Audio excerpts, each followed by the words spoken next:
We are living in a world of constant transformation, and it comes down to two key areas of focus. And if you help your children build a strong foundation on these focus areas, you can set them up for success now and into their future. Hey, this is Moni saying this channel is created to help you raise your children, your students, up for success in this ever transforming world. You watch these videos because you know that there is something more inside these kids. They got the Steve Jobs type of talent hidden inside them. So let's progress forward as we raise resilient creators. Now, while all these transformations and demands have been in play for some time, the speed of such changes has been accelerating due to rapid technological innovations. Now, whereas the first three industrial revolutions took decades to play out, today's revolutions last only as long as it takes for industry wide implementation to complete itself. And moreover, the year 2020 brought another major disruptor, a catalyst for bigger, more rapid changes. Of course, the coronavirus pandemic. COVID pushed 1.6 billion students into digital learning overnight, something completely unheard of. Experts now talk about almost a change of an era before COVID BC and after disease AD. Technology adoption that would have traditionally taken 8 to 10 years happened in a matter of just a few months. $230 billion spent globally on digital technologies. The bottom line is that our world is transforming rapidly, and that transformation is enabled by many, many new emerging technologies, and that's opening a plethora of STEM skills needed to get to that future. And perhaps that's the reason why you're here. If you can take one key takeaway, it is that our digital, physical, and biological worlds are converging, and the children of today are highly likely to have access to technologies and various applications. So, what does it all mean for kids' preparedness? Now, because of the fast changes happening in our world, the US Department of Labor estimates that today's learners, our children, will have 10 to 14 jobs by the time they celebrate their 38th birthday. The World Economic Forum reported that 65% of children entering primary school today will ultimately end up working in a completely new job that don't yet exist. Imagine how many times they'll need to go through skilling, upskilling, and reskilling. And while the world is changing, the jobs are changing, and the skills needed to stay relevant are changing. The digital influence on our children has magnified. Consider the amount of time children are spending behind a screen. Per the American Academy of Child and Adolescent Psychiatry, on an average, children ages 8 to 12 in the United States spend 4 to 6 hours a day watching or using screens, and teens spending up to 9 hours a day. And this was pre COVID. And of course, the pandemic brought a supersonic explosion of screens into our children's lives. So, do you find children distracted, mindlessly consuming content on their screens and watching entertainment, playing games, or engaging on social media? And with so much schoolwork, the studies and learning, and even the needed entertainment that's happening through screens, it's hard to know when the healthy use of these screens ends and when the junk use begins, right? And does that make you wonder how to encourage healthy screen time while preventing screen junking? Now, as our transforming world is casting an ever expanding digital influence on our children, it's also providing a lot of power in those little hands. If we just look at the phones and consider how much they've changed in the last 10 years, 20, 30 years, the smartphones that most teens and many preteens are now carrying have 100,000 times more processing power than the computer that first got humans to the moon. And while so much has changed for the most part, we are still educating children the same way it has been done since ages. Experts say that we are preparing children for jobs that don't exist yet, using technologies that haven't been invented yet, and to solve problems that we don't even know are problems yet. So we are preparing our children for an unknown future using methods of the past.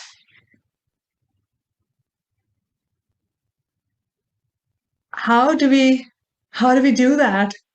Let's think in a simple way.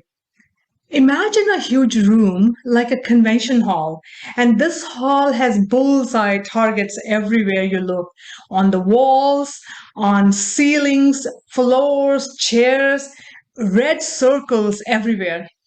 And within each red circle, there's a shaped slot.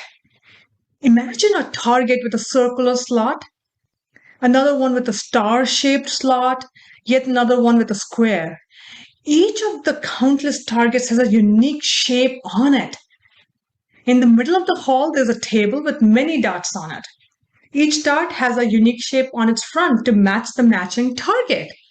So your child is standing right by that table, and her goal is to pick a target, find a matching dot, take aim, and hit the target.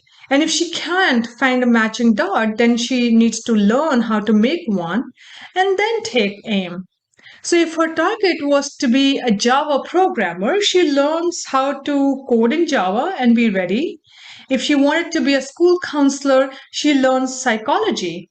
And now, as her worldview changes, her ideas about her contribution to the society evolves, she may decide to augment her skills for a different target. So maybe after many years of Java programming, now she feels like she can manage other programmers. So she decides to do an MBA. Well, that's how it mostly worked up until around the turn of the 21st century. Our children, the preteens and the teens, will be stepping into a totally different world. The way our world is evolving, many aspects are getting discontinued or morphed in new ways. For example, if someone worked in the field of camera film processing, you remember those film rolls that we used to have just a couple of decades ago? That job has disappeared. Many roles have been automated to AI or robots or outsourced to a different country. And our children are supposed to get ready for a world that's changing rapidly. It's like aiming for a target, but the target may move, may transform to something completely different, unrecognizable, may disappear altogether, and reappear at a different spot. And with the level of churn and skills that's already prevalent, who knows how many times they'll need to train, retrain, reskill. McKinsey, the global consulting firm, estimates that around 375 million workers may have to change their job occupation by 2030 because the market labor demand is rapidly changing. So not only are our children aiming for an ever-changing target, they also have to look through a hazy snowstorm. It's a constant chatter and buzz of the devices and the various applications, whether in use for the school, work, or personal.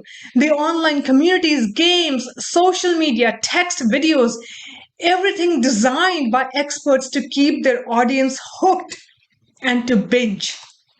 These are the constant distractions of an always on culture, the information overload. It's like a haze, a snowstorm that blurs everything. So let's recap. Our children are aiming at a dynamic goalpost, continuously making the best suited dots to hit the target while they're coping with a snowstorm of distractions. Whew. Here's the good news though. It really comes down to only two areas of focus, two key areas of focus. And if you help your children build a strong foundation on these focus areas, you can set them up for success now and into their future.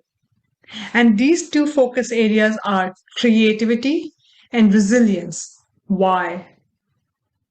Think of the dots as their creations and all the preparation that goes into creating anything. So these are the skills that they acquire, like computer programming, medicine, mathematics, psychology, marketing, business, finance, engineering. Being creative in this context is the ability to process information, extract intelligence, and piece together parts to make something new.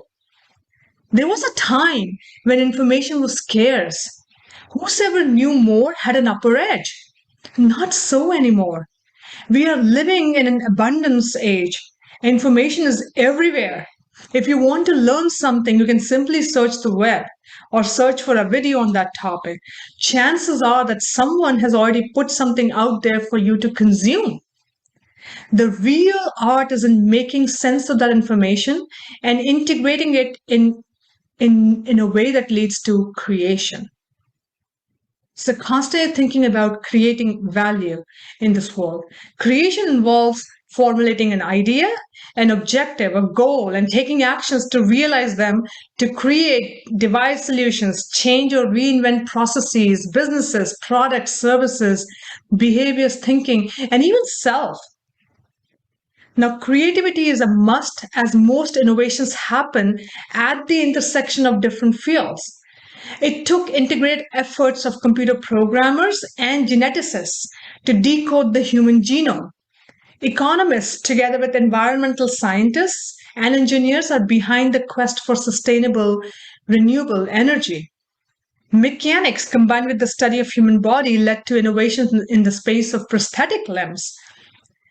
Finding the right college in itself is an exercise in financial savvy, digital literacy, and complex analysis. So that was talking about creativity, your first area of focus. The second area is resilience. Resilience for our children is the ability to cope with adversities. The snowstorm, as described above, adversities can come in the form of failures, distractions, stress, negative feedback, changing situations, technologies, careers, people, and their behaviors.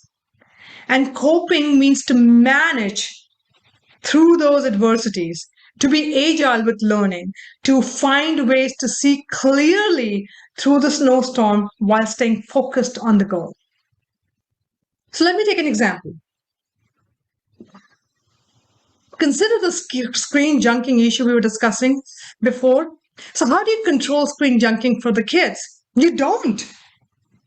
Unless you can place a sentry behind each kid, which is humanly not possible, and also doesn't help their development into independent adults who are capable of making the right choices for themselves. So, what do?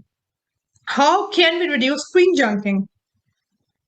You coach the kids to self manage themselves to deal with that distraction. And that's building resilience. You show them healthy ways to engage with technology so that they can learn, grow, and create instead of simply consuming content. And that's building creativity.